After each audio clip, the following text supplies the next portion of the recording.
Hello viewers, welcome back to K health and beauty. మనం తినే ఆహారాలను జీర్ణం చేయటంతో పాటు వాటిలో ఉండే పోషకాలను మన శరీరానికి అందేలా చూడటంలో జీర్ణ వ్యవస్థ పాత్ర చాలా కీలకమైంది. దీంతో పాటు ఆ ఆహార పదార్థాల్లో ఉండే వ్యర్థాలను కూడా జీర్ణ వ్యవస్థ బయటకు పంపుతుంది. అయితే జీర్ణ వ్యవస్థ పనితీరు సరిగ్గా లేకపోతే గ్యాస్, అసిడిటీ, కడుపు నొప్పి, అజీర్ణం, విరేచనాలు తదితర సమస్యలు వస్తూ ఉంటాయి. ఈ క్రమంలోనే జీర్ణ వ్యవస్థ పనితీరును మెరుగుపరుచుకునేందుకు ఇప్పుడు నేను చెప్పబోయే ఆహారాలను నిత్యం తీసుకోవాలి. దీంతో జీర్ణం బాగా అవ్వటమే కాదు, ఆయా జీర్ణ సమస్యలు కూడా రాకుండా ఉంటాయి. మరి ఆ ఆహారాలు ఏంటంటే, పెరుగులో ప్రోబయోటిక్స్ పుష్కలంగా ఉంటాయి. అంటే మన శరీరానికి మంచి చేసే బ్యాక్టీరియా అన్నమాట. ఇది మన జీర్ణాశయం, పేగుల్లో ఉంటుంది. ఈ బ్యాక్టీరియా సంఖ్యను పెంచితే మనకు జీర్ణ సమస్యలు రాకుండా ఉంటాయి. అందుకు నిత్యం మనం పెరుగు లేదా మజ్జిగను తీసుకోవాలి. దీంతో జీర్ణ సమస్యలకు చెక్ పెట్టవచ్చు.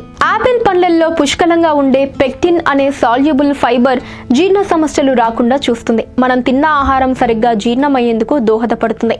కనుక నిత్యం ఆపిల్ పండ్లను తినటం వల్ల జీర్ణ సమస్యలు రాకుండా చూసుకోవచ్చు. ఇక సోంపు గింజల్లో ఉండే ఫైబర్ జీర్ణాశయంలో ఆహారం కదలికను సరిచేస్తుంది. దీంతో కడుపు నొప్పి, అజీర్ణం, గ్యాస్ రాకుండా ఉంటాయి.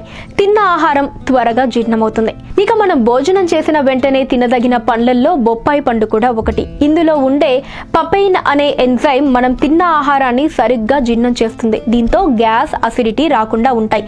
మలబద్ధకం తగ్గుతుంది. బీట్రూట్ లో ఉండే ఫైబర్ మనం తిన్న ఆహారాన్ని త్వరగా జీర్ణం చేస్తుంది. అలాగే పెద్ద పేగులో మలం కదలికను సరిచేస్తుంది. దీంతో మలబద్ధకం ఉండదు. నిత్యం ఉదయాన్నే అల్పాహారానికి ముందు కొద్దిగా అల్లం రసం సేవిస్తే మనం తిన్న ఆహారం సరిగ్గా జీర్ణమవుతుంది. అలాగే వికారం, వాంతులు తగ్గుతాయి. గ్యాస్, అసిడిటీ రాకుండా ఉంటాయి. ఇక భోజనానికి ముందు పుదీనా రసం తీసుకుంటే జీర్ణ సమస్యలు రాకుండా ఉంటాయి. తిన్న ఆహారం సరిగ్గా జీర్ణమవుతుంది. విరేచనాలు ఆగుతాయి. సో చూసారు కదా వ్యూవర్స్, ఇలాంటి మరిన్ని ఉపయోగకర విషయాల గురించి తెలుసుకోవడానికి మా ఛానల్ని సబ్స్క్రైబ్ చేసుకుని పక్కనే ఉన్న గంటను కొట్టండి.